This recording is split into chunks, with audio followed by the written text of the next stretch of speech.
মৃত ব্যক্তিকে জীবিত করছে ওঝা, আশপাশে দাঁড়িয়ে দেখছে শত শত কৌতূহলী দর্শক।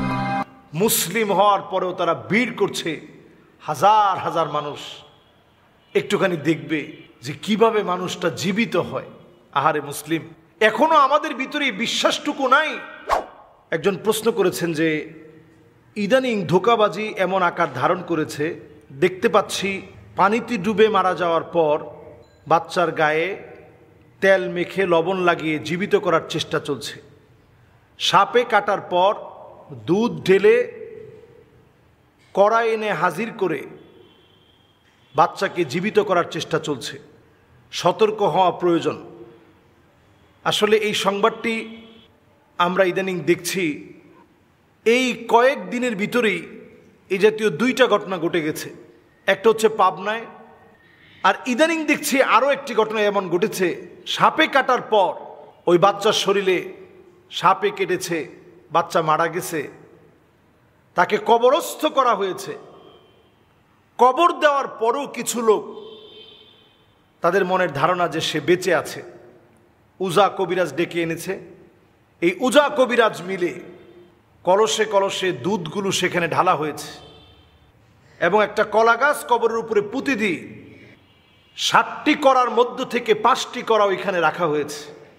এবং ধোঁকাবাজি কিভাবে হয় দেখুন। 5টি করা রেখে বলা হচ্ছে যে আর 2টা করা বাকি আছে, এটা খুঁজে আনতে হবে। এই খুঁজে আনতে গেলে একটা মোটা অঙ্কের টাকা দিতে হবে। সেখান থেকে টাকা নিয়ে করাও শেষ, আর টাকা নিয়ে উধাও হয়ে গেছে, তাকে আর খুঁজে পাওয়া যাচ্ছে না। হাজার হাজার মানুষ এই দৃশ্য দেখার জন্যে মুসলিম হওয়ার পরেও তারা ভিড় করছে, হাজার হাজার মানুষ একটুখানি দেখবে যে কিভাবে মানুষটা জীবিত হয়। আহারে মুসলিম, এখনো আমাদের ভিতরে বিশ্বাসটুকু নাই। হায়াত আর মৌত আল্লাহর হাতে। গোটা জমিন মিলেও আপনাকে মৃত্যু দিতে পারে না যদি আল্লাহ রাব্বুল আলামিন লিখে না রাখেন। ইযা জা আজালুহুম লা ইস্তাখিরুনা সাআতাও ওয়া লা ইস্তাকদিমুন। একটা মুহূর্ত আগেও কেউ আপনাকে মৃত্যু দিতে পারবে না। সারা দুনিয়া মিললেও আপনার মৃত্যু হবে না। আল্লাহ তাআলা যখন লিখে রেখেছেন তখনই আপনাকে মৃত্যুবরণ করতে হবে। আপনি মরে গেছেন, বাঁচার আর কোনো উপায় নেই। মরে যাওয়ার পরে কেউ আর জীবিত হয় না।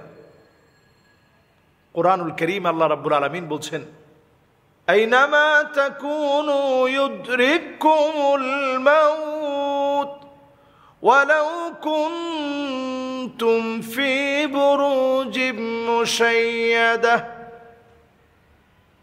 আপনি যদি পাথরের ভিতরেও থাকেন, লোহার ভিতরে অবস্থান করেন, গুহার ভিতরে নিজেকে যদি আটকেও রাখেন, এমন প্রাচীর, এমন দেওয়াল, এমন কাঁচ আপনি ফিট করলেন যে সামান্য একটু বাতাস সেদিক দিয়ে ঢুকতে পারে না, তারপরও আপনি দেখবেন নির্দিষ্ট সময় যখন আসছে গ্লাস ফেটে যাবে, চৌচির হয়ে যাবে, মৃত্যুবরণ আপনাকে করতেই হবে।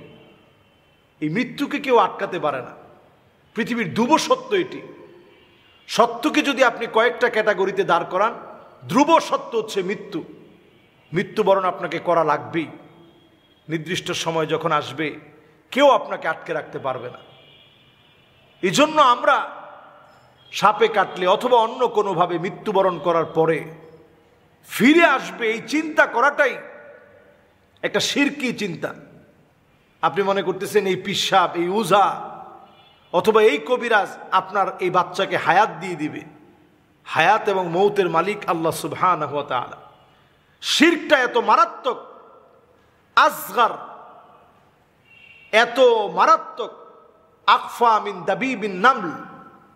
অন্ধকার এক রাত্রিতে, ফি লাইলাতিন যলমা, গুটগুটে অন্ধকার আমাবস্যার রাত্রিতে, একটা কালো অন্ধকার আচ্ছন্ন পাহাড়ের ভিতরে একটা কালো পিপিলিকা যদি বসে থাকে, এর উপরে পা দেওয়া যেমন সহজ, শিরকের ভিতরে পা দেওয়া এর চাইতে বেশি সহজ।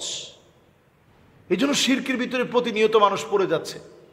আল্লাহর কাছে মাফ চাই, আল্লাহ রাব্বুল আলামিন যেন আমাদেরকে যাবতীয় শিরকের ভয়াবহতা থেকে আল্লাহ রাব্বুল আলামিন যেন হেফাজত করেন, আল্লাহর কাছে পানাহ চাইতে হবে। এটা শিরকের দিকে নিয়ে যাচ্ছে। এজন্য কোনো মানুষ মৃত্যুবরণ করলে জীবিত হতে পারে না। এই আকীদা পরিষ্কার করেন। যে পরিবারের সন্তান চলে যাচ্ছে, যারা হারিয়ে ফেলছেন, তাদের জন্য সমবেদনা সব সময়। সবর এখতিয়ার করা ছাড়া এই ক্ষেত্রে আমাদের কিছু করার নেই। ফাসবরুন জামিল ওয়াল্লাহুল মুস্তাআন। আমরা সবর করব, আল্লাহর ব্যাপারে এমন কিছু বলবো না যেটাতে আল্লাহ রাগান্বিত হবেন, এমন কোনো কাজ করব না যেটাতে আল্লাহ রাগান্বিত হবেন। এই কাজগুলো হচ্ছে ওই কাজ যে কাজগুলোতে আল্লাহ তাআলা রাগান্বিত হন। আল্লাহ তাআলা আমাদেরকে হেফাজত করুক। আসসালামু আলাইকুম ওয়া রাহমাতুল্লাহি ওয়া বারাকাতুহু।